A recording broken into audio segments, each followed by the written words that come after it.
दुनिया रे प्रत्येक लोक चाहती सफल हवाकू। सफलता समस्तिंकर दरकार।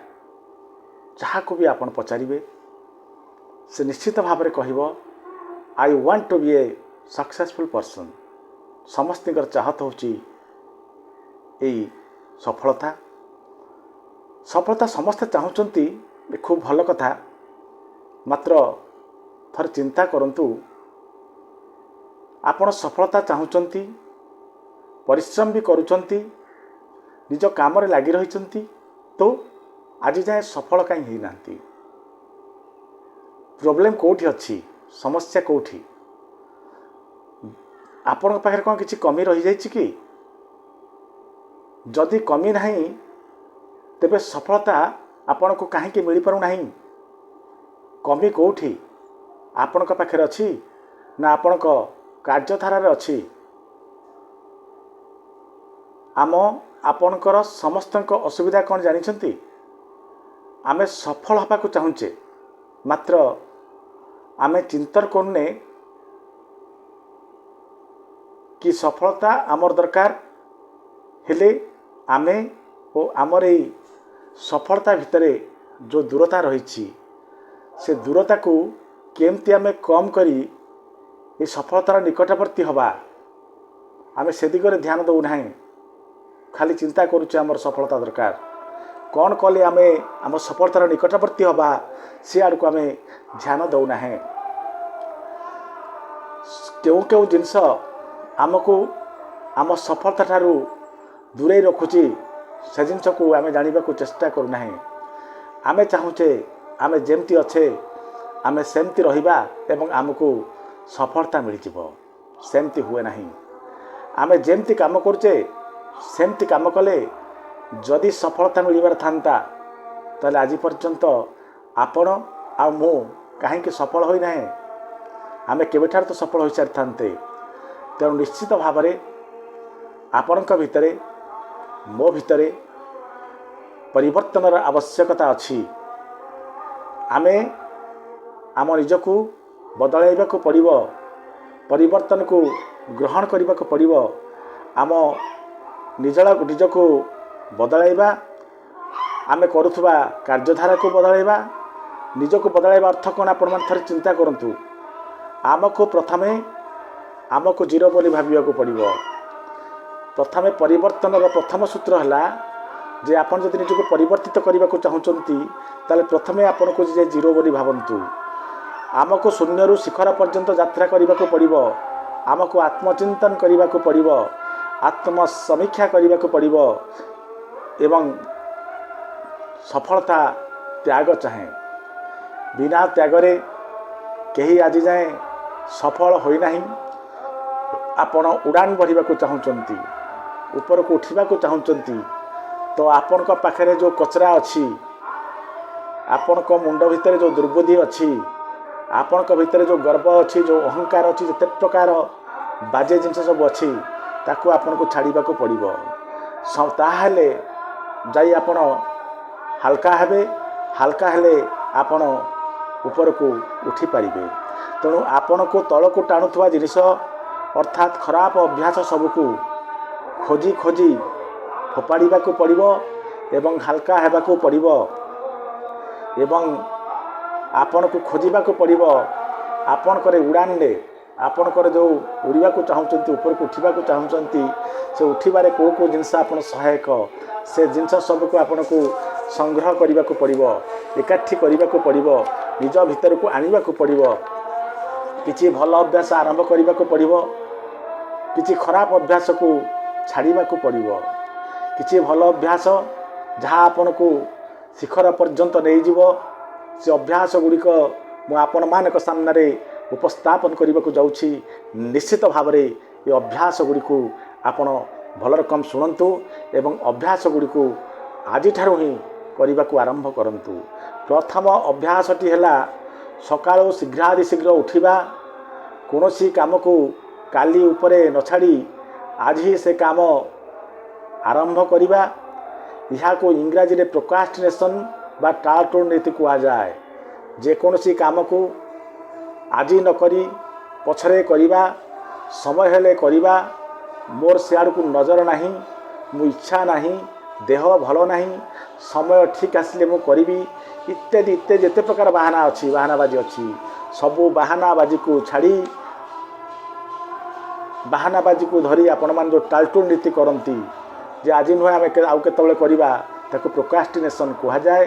तेणु प्रोक्रास्टिनेशन को बा टालटुल नीति को छाड़ी कार्य को तुरंत आरंभ करी शेष करंतु काली उपरे केबे कोनोसी काम को छाड़ंतु नहीं।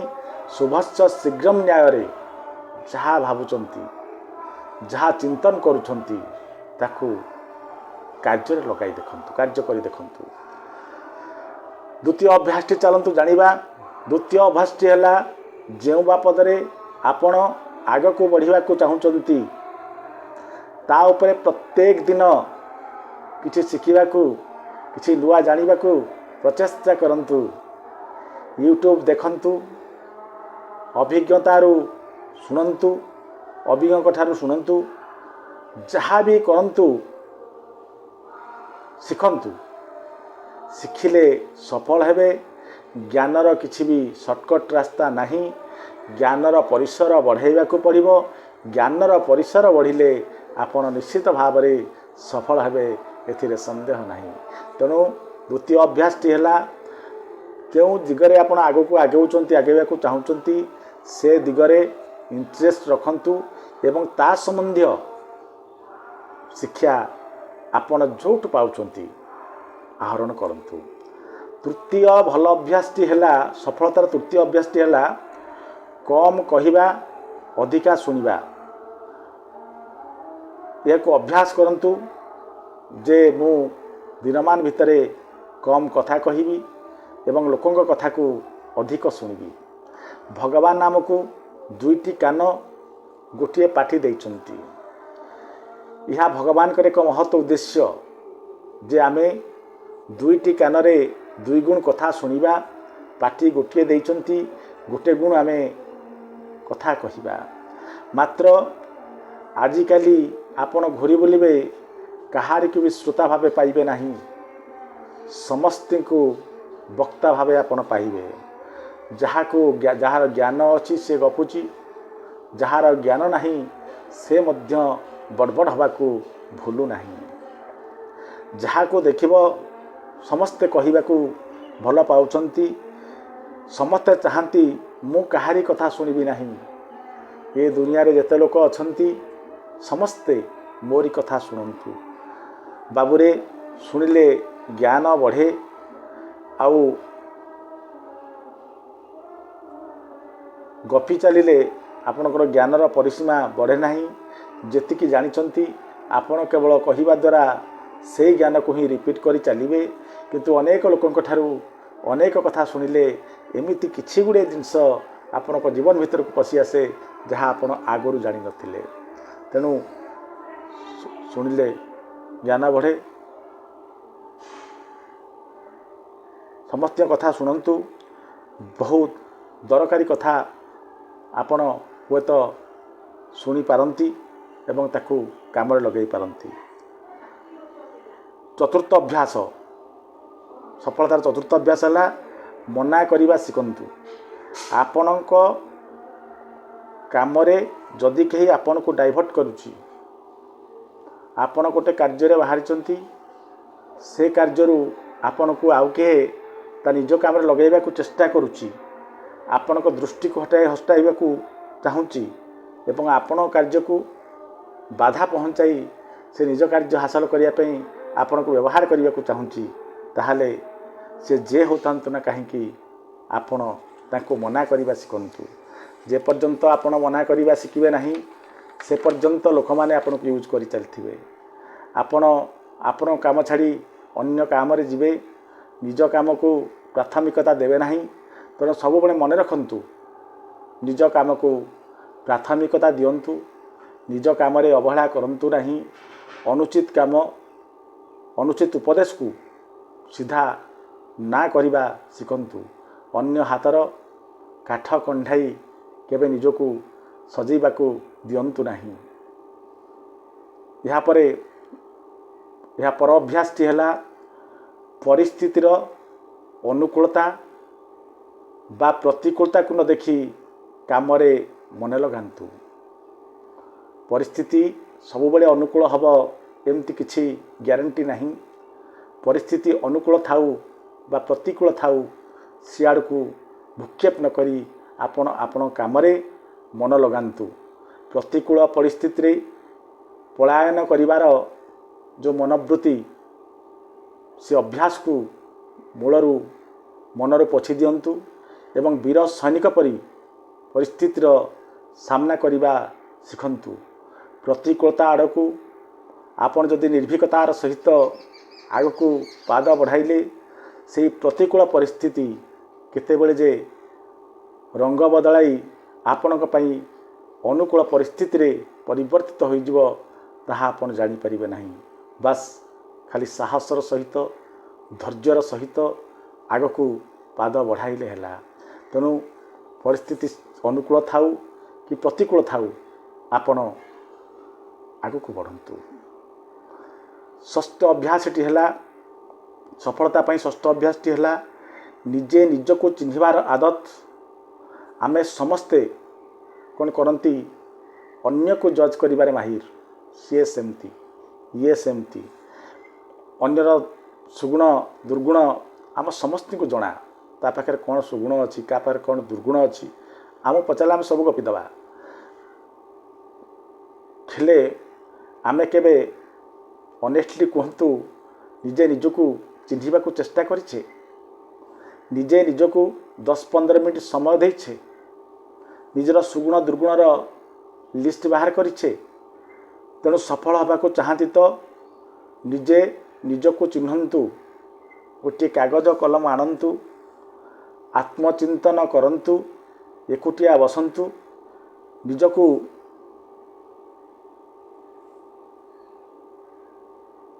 ନିଜ ବିଷୟରେ ଜାଣିବାକୁ ଚେଷ୍ଟା କରନ୍ତୁ। ଆପଣଙ୍କ ପାଖରେ କ'ଣ ଭଲ ଗୁଣ ଅଛି, କ'ଣ କମଜୋରି ଅଛି, କ'ଣ ସାମର୍ଥ୍ୟ ଅଛି ଜାଣନ୍ତୁ ଏବଂ ସେସବୁକୁ ଗୋଟେ କାଗଜରେ ଲିଷ୍ଟ ଅପ୍ କରନ୍ତୁ। ଯେଉଁ ଦୁର୍ଗୁଣ ଅଛି, ଯେଉଁ ୱିକନେସ୍ ଆପଣଙ୍କ ଜୀବନରେ ଅଛି, ସେଗୁଡ଼ିକୁ ଆଗେ ଆପଣ ଡିଟେକ୍ଟ କରନ୍ତୁ। ଡିଟେକ୍ଟ କରିସାରିଲା ପରେ ପ୍ରଥମେ ଚେଷ୍ଟା କରନ୍ତୁ ଯେଉଁ ଦୁର୍ଗୁଣ ଗୁଡ଼ିକ ଅଛି, ଯେଉଁ ଖରାପ ଗୁଡ଼ିକ ଅଛି ଆପଣଙ୍କ ପାଖରେ, ତାକୁ କେମିତି କ'ଣ ଆପଣ ଜୀବନରୁ ବାହାର କରିବେ। ଆପଣଙ୍କ ପାଖରେ ଆପଣଙ୍କର ପାୱାର ଯାହା, ଆପଣଙ୍କର କ୍ଷମତା, ଆପଣଙ୍କର ଯେଉଁ ଭଲ ଗୁଣ ଅଛି, ସେ ଭଲ ଗୁଣକୁ କେମିତି ୟୁଟିଲାଇଜ୍ କରିବେ ସେ ବିଷୟରେ ମଧ୍ୟ ଚିନ୍ତା କରନ୍ତୁ। ଦେଖିବେ ନିଶ୍ଚିତ ଭାବରେ ରେଜଲ୍ଟ ଅଲଗା ହେବ। ଏହାପରେ ସପ୍ତମ ଅଭ୍ୟାସଟି ହେଲା ନିର୍ଣ୍ଣୟ ନେବାର ଅଭ୍ୟାସ କରନ୍ତୁ। ସବୁଠାରୁ ବଡ଼ ସମସ୍ୟା ଏଇ ଜାଗାରେ। ଅନେକ ଲୋକ ଏ ନିର୍ଣ୍ଣୟ ନ ନେଇପାରି ଆଜି ପର୍ଯ୍ୟନ୍ତ ଅସଫଳତାର ଦଳଦଳାରେ ଫସିକି ଅଛନ୍ତି। ନିର୍ଣ୍ଣୟ ନିଅନ୍ତୁ। ନିର୍ଣ୍ଣୟ ନେଲା ପରେ ସାଙ୍ଗେ ସାଙ୍ଗେ ନିର୍ଣ୍ଣୟକୁ ବା ଡିସିସନ୍କୁ ଫଳବତୀ କରିବାକୁ କାର୍ଯ୍ୟ ଆରମ୍ଭ କରିଦିଅନ୍ତୁ। ଏଇ ଜାଗାରେ ଅନେକ ଲୋକଙ୍କର ଭୁଲ ହୁଏ କ'ଣ, ଯେ ନିର୍ଣ୍ଣୟ ନେବାକୁ ତ ଏକରେ ସମୟ ନିଅନ୍ତି, କ'ଣ କରିବି କ'ଣ ନାହିଁ ସେ ନିଷ୍ପତ୍ତି ନେଇପାରନ୍ତି ନାହିଁ ଏବଂ ନିଷ୍ପତ୍ତି ନେଲା ପରେ ଆରମ୍ଭ କରିବି ଏମିତି ଭାବି ଗୁଡ଼ାଏ ସମୟ ନଷ୍ଟ କରିଦିଅନ୍ତି ଏବଂ ଯେତେବେଳେ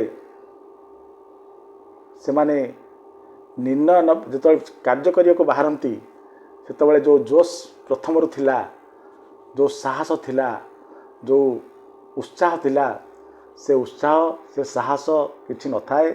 ତେଣୁ ସେମାନେ କାର୍ଯ୍ୟ ଆରମ୍ଭ କରିପାରନ୍ତି ନାହିଁ। କାର୍ଯ୍ୟ ଆରମ୍ଭ କରିପାରିବେନି ତ ଆପଣ ସଫଳ କ'ଣ ହେବେ? ତେଣୁ ନିର୍ଣ୍ଣୟ ନେବା ଶିଖନ୍ତୁ। ସଠିକ୍ ନିର୍ଣ୍ଣୟ, ସମୟ ନିଅନ୍ତୁ, ସଠିକ୍ ନିର୍ଣ୍ଣୟ ନିଅନ୍ତୁ ଏବଂ ଥରେ ନିର୍ଣ୍ଣୟ ନେଲା ପରେ କାର୍ଯ୍ୟ କରିବାରେ ଆଉ ଅବହେଳା ପ୍ରଦର୍ଶନ କରନ୍ତୁ ନାହିଁ। ତୁରନ୍ତ କାର୍ଯ୍ୟ ଆରମ୍ଭ କରିଦିଅନ୍ତୁ। କେବେ ବି ଭାବନ୍ତୁ ନାହିଁ 7 ମହଣ ଘିଅ ହେବ, ରାଧା ନାଚିବେ, ଏଭଳି କଥା ଚିନ୍ତନ ନ କରି ଆରମ୍ଭ କରିଦିଅନ୍ତୁ କର୍ମକୁ। ଏହାପରେ ଅନ୍ୟ ଅଭ୍ୟାସଟି ହେଲା, ଅଷ୍ଟମ ଅଭ୍ୟାସଟି ସମୟର ସଦୁପଯୋଗ କରିବାର ଅଭ୍ୟାସ।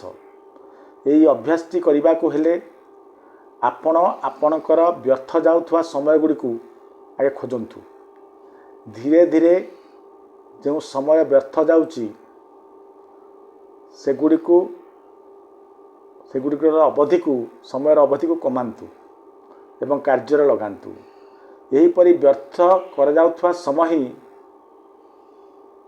ଆପଣଙ୍କର ବ୍ୟର୍ଥରେ ଖର୍ଚ୍ଚ ହେଉଥିବା ସମୟ ହିଁ ଆପଣଙ୍କର ଅସଫଳତାର ମୁଖ୍ୟ କାରଣ। ଯଦି ଆପଣ ଧୀରେ ଧୀରେ ଯେଉଁ ସମୟ ଗୁଡ଼ିକ ଆପଣ ୱେଷ୍ଟ କରୁଥିଲେ, ନଷ୍ଟ କରୁଥିଲେ, ସେ ସମୟକୁ ଆପଣ ୟୁଟିଲାଇଜ୍ କରିବା ଆରମ୍ଭ କରିଦେବେ କୌଣସି ନା କୌଣସି ବାଟରେ। ତେଣୁ ଆପଣଙ୍କର କ'ଣ ହେବ, ସେ ଯେଉଁ ସମୟକୁ ଏକ୍ସଟ୍ରା ସମୟ ଯେଉଁଟା ଆପଣ ବେକାର କରୁଥିଲେ ତାକୁ ଯେତେବେଳେ ଆପଣ ୟୁଟିଲାଇଜ୍ କରିପାରିଲେ, ତାକୁ ଠିକ୍ ବାଟରେ ଲଗାଇଲେ, ସେ ଅଭ୍ୟାସ ଧୀରେ ଧୀରେ ଆପଣ ଯଦି କରିଚାଲିବେ, ଦିନେ ଦେଖିବେ ଆପଣ ସମସ୍ତ ସମୟର ସଦୁପଯୋଗ କରିସାରିଛନ୍ତି। ଆପଣଙ୍କର କୌଣସି ବି ସମୟ ୱେଷ୍ଟ ଯାଉନାହିଁ। ତେଣୁ ଆପଣ ପ୍ରଡ଼କ୍ଟିଭ୍ ଟାଇମ୍ ବହୁତ ପାଇବେ। ତେଣୁ ଏ ଅଭ୍ୟାସଟି ଆଜିଠାରୁ ଆରମ୍ଭ କରନ୍ତୁ, ଦେଖିବେ ସଫଳ ହେବେ। ନବମ ଅଭ୍ୟାସଟି ହେଲା ଫାଲତୁ କଥାକୁ ଇଗ୍ନୋର କରିବା ଶିଖନ୍ତୁ। ଯେତିକି ପ୍ରକାର ଜିନିଷ ଆପଣଙ୍କୁ ଆପଣଙ୍କର ସ୍ୱପ୍ନ ବା ଆପଣଙ୍କ ସଫଳତା ଠାରୁ ଆପଣଙ୍କୁ ଦୂରାଇ ଦେଉଛି ବୋଲି ଆପଣ ଭାବୁଛନ୍ତି, ସେଗୁଡ଼ିକୁ ଗୋଟି ଗୋଟି କରି ଆପଣ ନିଜ ଜୀବନରୁ ବାହାର କରିଦେବାକୁ, ହଟାଇ ଦେବାକୁ ଅଭ୍ୟାସ କରନ୍ତୁ। ବେକାର କଥାରେ ମୁଣ୍ଡ ପୁରାନ୍ତୁ ନାହିଁ। ପ୍ରତ୍ୟେକ ଲୋକଙ୍କର ପ୍ରଶ୍ନର ଉତ୍ତର ଦେବାକୁ ଆପଣ ବାଧ୍ୟ ନୁହନ୍ତି। ଆପଣ ଯଦି ରାସ୍ତାରେ ବୁଲୁଥିବା ପ୍ରତ୍ୟେକ କୁକୁରକୁ ଟେକା ମାରିବା ଆରମ୍ଭ କରିବେ, ଆପଣ ଲକ୍ଷ୍ୟରେ ପହଞ୍ଚି ପାରିବେ ନାହିଁ। ତେଣୁ ଯିଏ ଯାହା କହୁଛି ତାଙ୍କୁ କହିବାକୁ ଦିଅନ୍ତୁ। ଆପଣ ବାସ୍ ଆପଣଙ୍କ ରାସ୍ତାରେ ଆଗେଇ ଯାଆନ୍ତୁ। ଦଶମ ଅଭ୍ୟାସଟି ହେଲା ସଫଳତା ହେବାର ଆଉ ଏକ ଅଭ୍ୟାସ ହେଲା ପଇସା କମାଇ ଖର୍ଚ୍ଚ କରି ଶିଖିବା। ପଇସା ସମସ୍ତେ ଇନକମ୍ କରନ୍ତି, ମାତ୍ର ଖର୍ଚ୍ଚ କରିବା ମାଲୁମ ନଥାଏ। ତେଣୁ ସବୁବେଳେ ଦାରିଦ୍ର୍ୟତା ଭିତରେ ରହନ୍ତି। ତେଣୁ ସେମାନଙ୍କର ଅର୍ଥନୈତିକ ଯେଉଁ ଫାଇନାନ୍ସିଆଲ କଣ୍ଡିସନ୍ ଖରାପ ହୋଇଯାଏ, ଦୁର୍ବଳ ହୋଇଯାଆନ୍ତି, ସେମାନେ ରୁଗ୍ଣ ହୋଇଯାଆନ୍ତି, ସଫଳତାର ବହୁ ଦୂରରେ ରହିଯାଆନ୍ତି। ତେଣୁ ପ୍ରଥମେ ଯାହା ବି ଆପଣ ଇନକମ୍ କରୁଛନ୍ତି ତା'ର ୟୁଟିଲିଟି ଶିଖନ୍ତୁ। କେମିତି ତାକୁ ୟୁଟିଲାଇଜ୍ କରିବା, କେମିତି ତାକୁ ସଦୁପଯୋଗ କରିବା। ଏହାପରେ 11ତମ ଅଭ୍ୟାସଟି ହେଲା ନକାରାତ୍ମକ ଚିନ୍ତାଧାରାଠୁ ଆପଣ ନିଶ୍ଚୟକୁ ଦୂରେଇ ରଖନ୍ତୁ। ଆପଣ କେବେ ସେମାନଙ୍କ ପାଖରେ ବସନ୍ତୁ ନାହିଁ ବା ସେମାନଙ୍କ କଥା ଗୁରୁତ୍ୱ ଦିଅନ୍ତୁ ନାହିଁ। ଏମାନଙ୍କୁ ଇଗ୍ନୋର କରିବା ଶିଖନ୍ତୁ। ଏହା ସହ ସଫଳତାର ଆଉ 5ଟି ଶବ୍ଦ ମୁଁ ଆପଣଙ୍କୁ କହିବି। ଏ ଶବ୍ଦ ଗୁଡ଼ିକ ନିଶ୍ଚିତ ଭାବରେ ସଫଳ ହେବା ପାଇଁ ଆବଶ୍ୟକତା ଅଛି। ସେଗୁଡ଼ିକ କ'ଣ କ'ଣ ଚାଲନ୍ତୁ ଆରମ୍ଭ କରିବା। ପ୍ରଥମଟି ହେଲା ପିରେ ହେଲା ପେସେନ୍ସ ଅର୍ଥ ହେଲା ଧୈର୍ଯ୍ୟ। ଜୀବନ ଯୁଦ୍ଧରେ ସବୁଠାରୁ ବଡ଼ ଜିନିଷକୁ ମନେ ରଖିବା ହେଲା ତାହା ହେଉଛି ଧୈର୍ଯ୍ୟ। ଆପଣ ଜୀବନର ରାସ୍ତାରେ ଚାଲିଲା ବେଳେ ଉଠାଣି ଗଡ଼ାଣି ଦେଇ ଯିବେ। ଜୀବନ ଅଛି ତ ଦୁଃଖ ବି ଆସିବ। ଆପଣ କୌଣସି ଲକ୍ଷ୍ୟ ହାସଲ କରିବାକୁ ଯାଉଛନ୍ତି, ନିଶ୍ଚିତ ଭାବେ ପ୍ରତିକୂଳ ପରିସ୍ଥିତି ଆସିବ। ଯଦି ଆପଣ ଧୈର୍ଯ୍ୟହରା ହୋଇଯାଆନ୍ତି, ତାହେଲେ ଆପଣ କୌଣସି କାର୍ଯ୍ୟରେ ସଫଳ ହୋଇପାରିବେ ନାହିଁ। କୌଣସି ପରିସ୍ଥିତିରେ ଧୈର୍ଯ୍ୟହରା ହୁଅନ୍ତୁ ନାହିଁ, କି ସମୟ ପୂର୍ବରୁ କୌଣସି ଜିନିଷକୁ ପାଇବାକୁ ବ୍ୟଗ୍ର ହୁଅନ୍ତୁ ନାହିଁ। ପ୍ରତ୍ୟେକ ଜିନିଷକୁ ସମୟ ପୂର୍ବରୁ ଶୀଘ୍ରତା ଦେଖାଇ ଅସମୟରେ ପାଇବାର ଇଚ୍ଛା କେବେ ବି କରନ୍ତୁ ନାହିଁ। ମଞ୍ଜିରୁ ଚାରା ହେବାକୁ ସମୟ ନିଶ୍ଚିତ ଭାବରେ ଦରକାର। ଗର୍ଭବତୀ ନାରୀଟିଏ ପିଲା ଜନ୍ମ କରିବାକୁ ତା'ର ଅପ୍ଟିମମ୍ ପିରିୟଡ଼ କିଛି ସମୟ ଅଛି। ସେ ସମୟ ପାର ହେଲେ ଯାଇ ପିଲାଟିଏ ଜନ୍ମ ହୁଏ। ଆପଣଙ୍କ ସ୍ୱପ୍ନ ପୂରଣ ହେବାକୁ ନିଶ୍ଚିତ ଭାବରେ ସମୟ ଦରକାର। ତେଣୁ ସବୁବେଳେ ଧୈର୍ଯ୍ୟ ଧରି ଆଗକୁ ବଢ଼ିବା ଶିଖନ୍ତୁ। ଏହାପରେ ଦ୍ୱିତୀୟ ଶବ୍ଦଟି ହେଲା ଫର୍ଟିଚ୍ୟୁଡ୍ ବା ସହନଶୀଳତା। କଠିନ ସମୟରେ ସହିବାର କ୍ଷମତାକୁ ଫର୍ଟିଚ୍ୟୁଡ୍ ବା ସହନଶୀଳତା କୁହାଯାଏ। ସଂଘର୍ଷର ସମୟରେ କଷ୍ଟ ସହିବା ଶିଖନ୍ତୁ। ସଫଳ ହେବାକୁ କଠିନ ପରିସ୍ଥିତିର କଷ୍ଟକୁ ତ ନିଶ୍ଚିତ ଭାବରେ ସହିବାକୁ ପଡ଼ିବ। ଯଦି ଆପଣ ସହନଶୀଳ ହୋଇଗଲେ, ତେବେ କୌଣସି ପରିସ୍ଥିତି ଆପଣଙ୍କୁ ବ୍ୟାକ୍ଫୁଟକୁ ପେଲି ଦେଇପାରିବ ନାହିଁ, ଆପଣଙ୍କୁ ହରାଇ ପାରିବ ନାହିଁ, ଆପଣ ସଫଳ ହେବେ। तृतीय शब्दटी जहाँ मन रखा उचित परसिस्टेंस निरंतरता कौन सी काम को रेगुलार इंटरभाल बारंबार करवा काम को जमा न छाड़ी काम सह लगी रहा यह निरंतरता कह जाए। निरंतरतार काम कले सफल हे निरंतर जेकोसी काम करेंगे बारंबार जो काम करेंगे से कम निश्चित भाव में सफल हे। आज इच्छा है करदे 15 दिन पुणी गैप देदेले पुणी 15 दिन पर काम आरंभ कले एमती जीवन सारा काम कले भी आप सफल हो पारे ना। जहाँ भी करुँच निरंतरतार सहित करूँ रेगुलार करूँ देखिए सफल हे।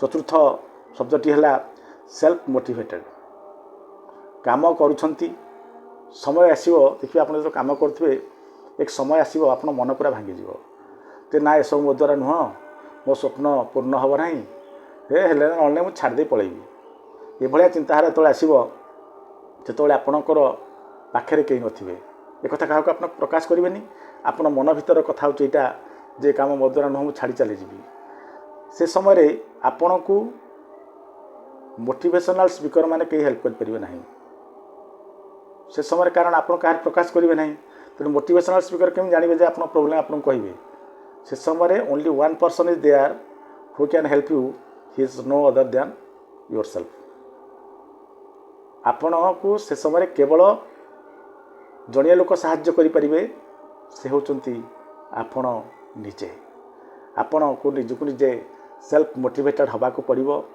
करी न पड़ी थकी बुझा पूर्वर आखि मो आखि बुझा पूर्व काम कर चली सफलता पाई चली एभली चिंतन आनले आपन सफल हेबे आपन सेल्फ मोटिवेटेड हवा पड़ो।